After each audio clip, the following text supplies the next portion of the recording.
Welcome to the Bumpy Politics channel, where all geopolitical issues are peeled like peeling an onion. The more you peel, the spicier it gets, but the spicier it gets with laughter. Today, we will embark on a journey of discovery that is not for the faint-hearted. The story of President Donald Trump and his American-style negotiations that made the world gasp and then burst into laughter. Since his re-election in 2024, Mr. Trump has boldly declared that he would bring peace to Ukraine in just 24 hours, which sounds like an express delivery advertisement. But then, 24 hours passed, 24 weeks passed, and now 24 press conferences have passed. And the guns are still firing, the cannons are still flying, and he is still tweeting regularly. The story does not stop at Ukraine. From the troubled Middle East to the troubled NATO, from the negotiating table with Putin to the phone calls with Asia, it seems that everywhere Mr. Trump touches, smoke, but not necessarily war.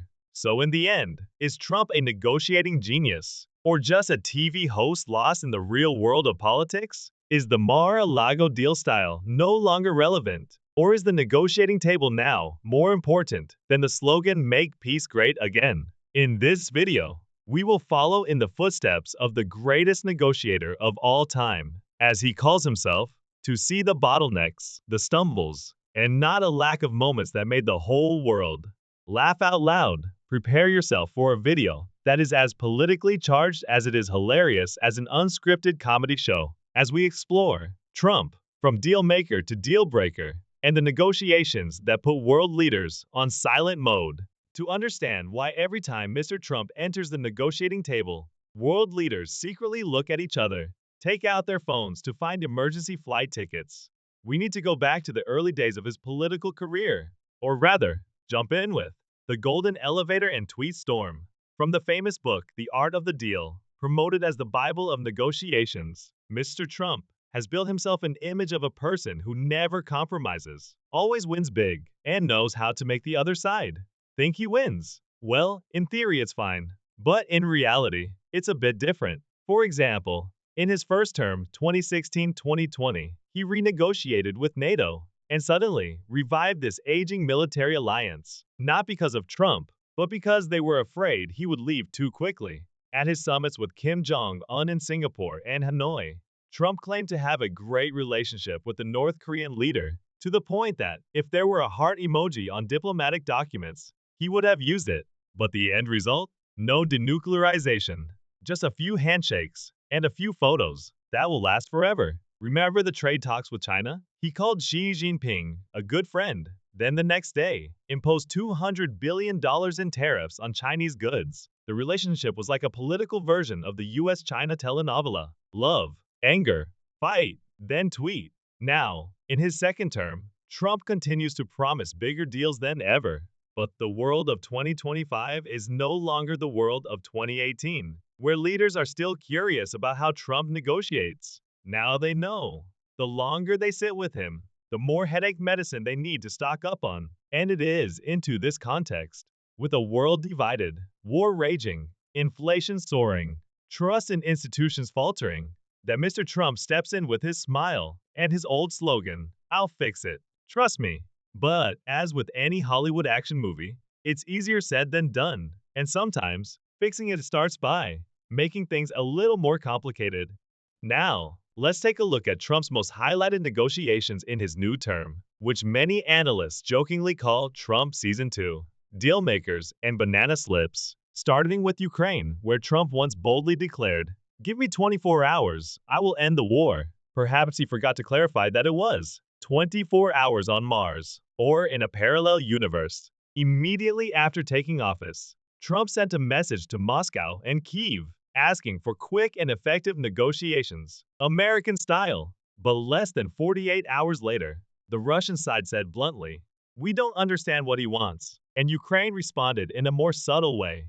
They didn't respond at all. Informal contacts opened by Trump's team in Poland and Turkey all ended in an atmosphere like a class reunion where no one recognized each other. An anonymous NATO official even joked, "The negotiations are like a reality show. All that's missing is the judges and the spotlight." And before things could get any clearer, Mr. Trump suddenly announced, that the US would cut military aid to Ukraine if Kiev did not get serious about peace talks. That is, no table, no cake.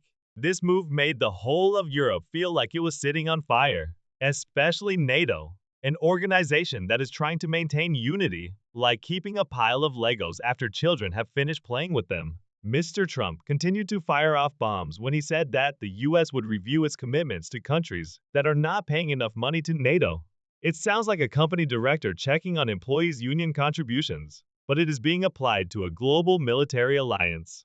Many European leaders, from Germany to Poland, began to discuss the go-it-alone option, while France just kept quiet and wore sunglasses to observe, because they know that every time they react, Trump will go on Twitter, "Oh, I forgot, now Truth Social," and say a few more disturbing lines. At a close conference, a German diplomat once complained, "Negotiating with Trump is like playing chess with the opponent using ping-pong rules." To sum up, from Ukraine to NATO, Trump is turning negotiations into a game of unexpected politics, where there are no fixed formulas, only viral quotes and inspired decisions. However, don't jump to conclusions, because Trump still has a few cards left to play, and many more bumpy negotiations await.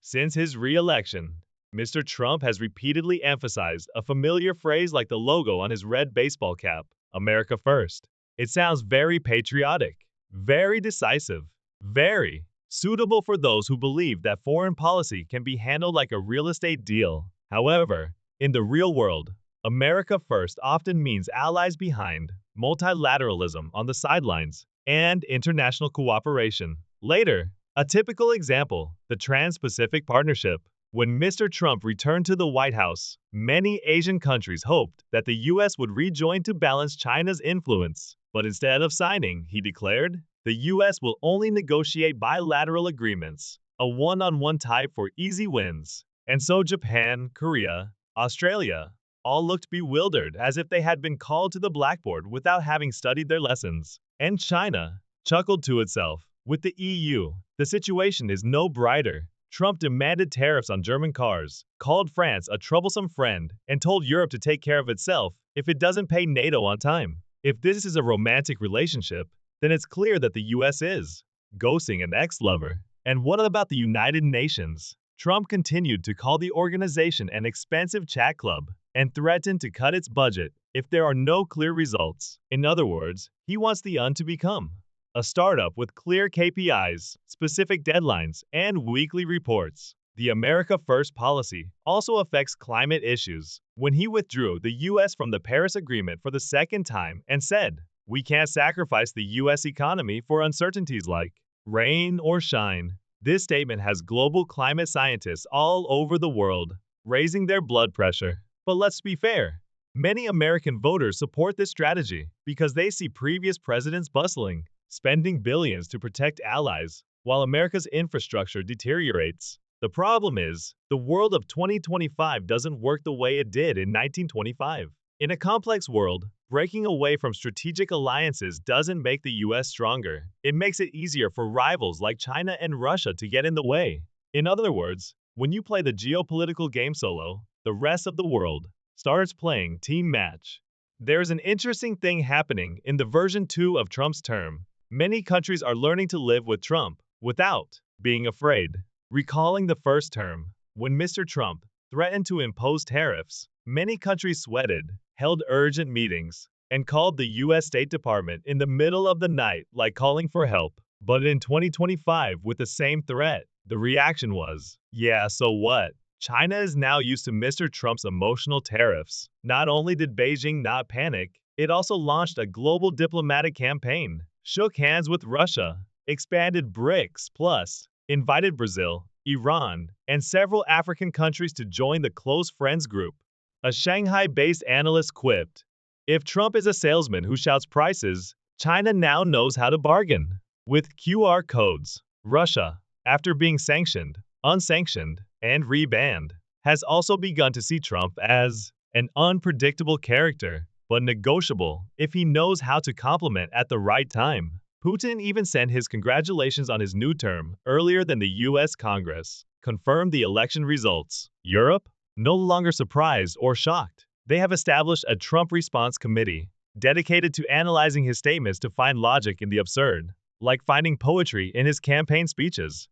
An EU official told the press, "We are no longer reacting, we are adapting." Mexico, behind the never-finished wall, has also moved from fear to memes. When Mr. Trump said he would force Mexico to pay for the remaining wall, Mexican social media simultaneously launched the meme, "We paid," in Bitcoin, sent through imagination. And even close allies such as Canada, South Korea, Japan, which used to try to please Mr. Trump in every way, are now starting to stand up straight. A Japanese security advisor said, "Negotiating with Trump is like playing a game. Don't be afraid. Know how to save the game before each meeting." In short, while Mr. Trump still maintains his one-man all-the-way negotiating style, the rest of the world is no longer passive. They are learning to react, adapt, and sometimes ignore. Because Trump is no longer an unprecedented storm, but familiar weather. If Donald Trump's entire negotiating style had to be summed up in one word, it would be brand. Negotiation under Trump has never been about politics or diplomacy. It's a spectacle where shock value, unexpected statements, and overly firm handshakes serve as PR stunts. For Trump, negotiating is reality TV. And in it, he's not just a player, but a director, a sponsor, and a remote control holder. But here's the biggest paradox. When he negotiates like a businessman, he can win some short-term concessions. But when he turns foreign policy into the deal of the century, he often ignores the core, long-term stability and strategic trust. A trade agreement can be signed in 3 months, but a military alliance takes years to build. A tweet can send markets reeling, but to restore trust between nations, you can't just delete the post and be done with it. And this is what makes the US, while still the #1 superpower, unpredictable and sometimes isolated. In the modern world, where a crisis can spread from a tweet to the global market, people need a steady, cooperative America, rather than an America that turns the corner after every election. So, will Trump change? The answer probably no, because Trump, more than anyone, understands that he is the product and also the architect of a new style of diplomacy, not following the book, not afraid of conflict, and always has higher media ratings than any Seven Summit. In conclusion, if you are wondering whether Trump will renegotiate the world order, the answer is he will try, but the world is also renegotiating how to respond to Trump. This is no longer a one-sided game, but a complex chess game where both allies and opponents are familiar with the negotiator with many tricks. Don't forget to like, subscribe, and share this video if you find it interesting. Turn on the notification bell so you don't miss out on political analysis that is thoughtful and humorous like this.